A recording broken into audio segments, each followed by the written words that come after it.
Hello viewers, welcome to my channel. హింసాత్మకమైన సినిమాలకు భారతీయ పరిశ్రమ ఎప్పుడూ ఒక లిమిట్ పాటిస్తూ వచ్చింది.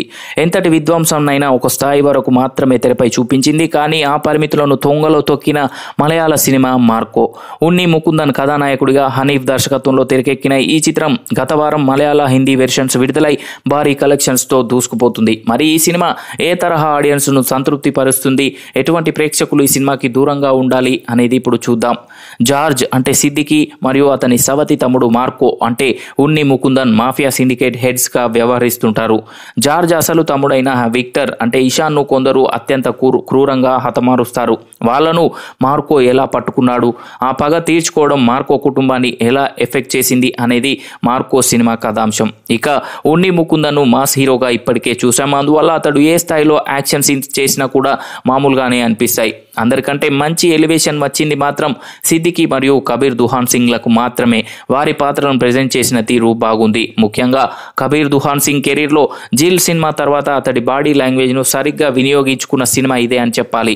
జగదీష్, అభిమన్యులు విలనిజాన్ని ఎలివేట్ చేసిన విధానం బాగుంది. ఇక మిగతా పాత్రలు కేవలం 2 డైలాగులు, ఒక డెత్ సీన్కే పరిమితమైపోయాయి. ఇక కలై కింగ్సన్ యాక్షన్ కొరియోగ్రఫీ గురించి ముందుగా చెప్పుకోవాలి. అసలు కథా కథనంలో ఏమాత్రం పట్టు లేకపోయినా కేవలం యాక్షన్ బ్లాక్స్తోనే లాక్కొచ్చేశారు. ముఖ్యంగా ది రైడ్ అనే ఇండోనేషియన్ సినిమాలోని యాక్షన్ బ్లాక్స్ ఆధారంగా తెరకెక్కించిన బిల్డింగ్ ఫైట్ మంచి కిక్ ఇస్తుంది. అయితే ఫ్యామిలీ మొత్తాన్ని విలన్ అటాక్ చేసే సీన్లో హింస శృతి మించింది. ఒక స్టేజ్లో ఇది హింస కాదు, శాడిజం అనిపిస్తుంది.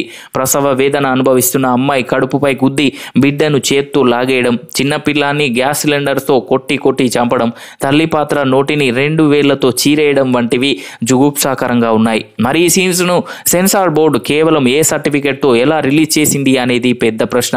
దర్శకుడు హనీఫ్ అసలు ఈ సన్నివేశాలను ఎలా కంపోజ్ చేశాడు అనే దానికంటే నటీనటులను ఎలా ఒప్పించాడు అనేది పెద్ద ప్రశ్నగా మిగిలిపోతుంది. ఈ స్థాయి రక్తపాతం కొరియన్ బి గ్రేడ్ సినిమాల్లో 90ల కాలం వరకు చూసాం. ఆ తర్వాత కూడా కొన్ని జపనీస్ మరియు wrong turn, hills have eyes వంటి హాలీవుడ్ యాక్షన్ సినిమాల్లో చూసాం. కానీ ఇండియన్ సినిమాలో ఈ స్థాయిలో రక్తం పారడం అనేది మొదటిసారి అని చెప్పాలి.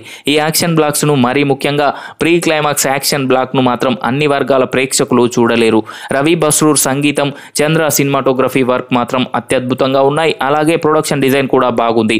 ఆర్ట్ వర్క్ కూడా చాలా వరకు యాక్షన్ బ్లాక్స్ సహజంగా ఉండేలా చేసింది. ఇక హింసను ఆస్వాదించే స్థాయికి మన సమాజం ఇంకా రాలేదు. కానీ ఆ హింస నుంచి హీరోయిజం లేదా కథ యొక్క గమనం ఎలివేట్ అయితే మాత్రం ఈ హింసాత్మక ఘటనల తాలూకు ఇంటెన్సిటీని ఎంజాయ్ చేస్తారు ప్రేక్షకులు. మార్కోలో ఇంటెన్సిటీ కంటే హింస ఎక్కువైపోయింది. ఏదో హాలీవుడ్, కొరియన్ యాక్షన్ సినిమాల మోజులో మోతాదుకు మించిన జుగుప్సాకరమైన యాక్షన్ సినిమాలకు ఆడియన్స్ మీదకి వదలడం అనేది ఖచ్చితంగా పైశాచికత్వమే అవుతుంది. అయితే ఆ పైశాచికతను ప్రేక్షకులు ఆదరిస్తున్నారు అనేది సినిమాకి వస్తున్న కలెక్షన్స్ ప్రూవ్ చేస్తుండడం గమనార్హం. మీ గుండె మరీ కరుడు కట్టేసి ఎంతటి హింసాత్మకమైన ఘటననైనా కళ్ళు ముడుచుకోకుండా చూడగల రాటుదేలిన స్వభావం ఉంటేనే మార్కోను థియేటర్లలో చూసేందుకు సాహసించండి. సో చూసారు కదా ఫ్రెండ్స్, ఈ వీడియో కనుక మీకు నచ్చినట్లయితే లైక్ చేయండి, షేర్ చేయండి. మరిన్ని ఇంట్రెస్టింగ్ అప్డేట్స్ కొరకు మా ఛానల్ని సబ్స్క్రైబ్ చేసుకోండి.